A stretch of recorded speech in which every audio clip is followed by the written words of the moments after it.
Control shift candle shows a takeover in control or a reversal happening in real time. As we've said, wicks show rejected price action.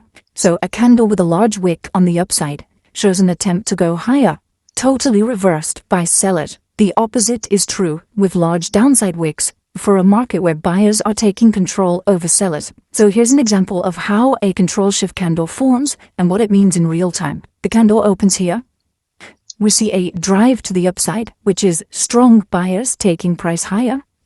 But then we start to see sellers taking control of the market.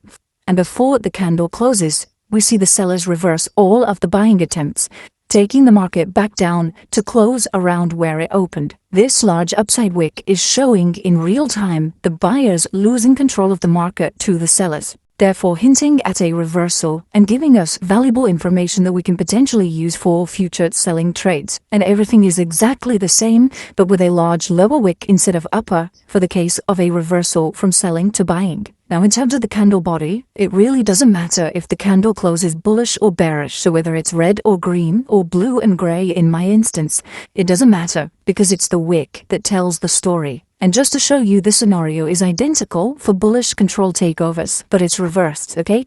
So large downside wicks is what's telling the story here of sellers losing control to buyers. Once again, the candle body color doesn't matter.